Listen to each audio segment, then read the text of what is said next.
আসসালামু আলাইকুম। সবাইকে স্বাগত জানাচ্ছি আমাদের হাতে থাকা সর্বশেষ বাংলা সংবাদে। আপনাদের সাথে আছি আমি শামীম রেজা।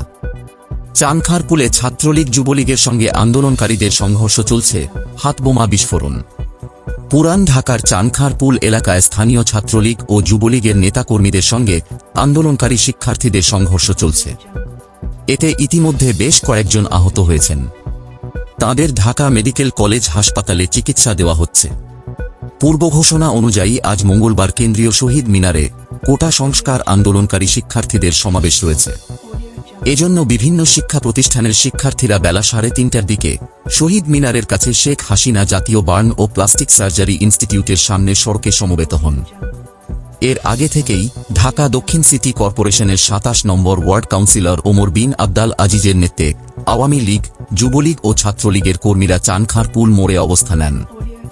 বিকেল 4টার দিকে শহীদ মিনারের সামনের সড়ক দিয়ে গুলিস্তানের দিকে একটি যাত্রীবাহী মিনিবাস যাওয়ার সময় আন্দোলনকারী শিক্ষার্থীরা বাসটি থামান। তাঁরা বাসের ভেতরে যাত্রীদের জিজ্ঞাসাবাদ করেন।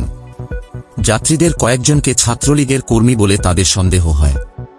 এতে আন্দোলনকারী ছাত্ররা ক্ষুব্ধ হয়ে বাসটি ভাঙচুর করেন এবং ওই সন্দেহভাজনদের বাস থেকে নামিয়ে ঢাকা বিশ্ববিদ্যালয়ের শহীদুল্লাহ হলের ভেতর নিয়ে যান। এই ঘটনার পর কাউন্সিলর ওমর বিন আবদাল আজিজের নেতৃত্বে আওয়ামী লীগ, যুবলীগ, ছাত্রলীগের দলটি ছাত্রদের ওপর হামলা করে। এরপর বিকেল 4:15টার দিকে উভয় পক্ষের মধ্যে মারধর ও পাল্টাপাল্টি ধাওয়া শুরু হয়।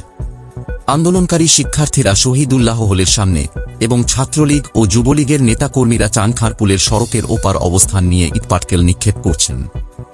বিকেল 5টার পরপর ছাত্রলীগ যুবলীগের নেতাকর্মীদের অবস্থান থেকে কয়েকটি হাতবোমা নিক্ষেপ করা হয়।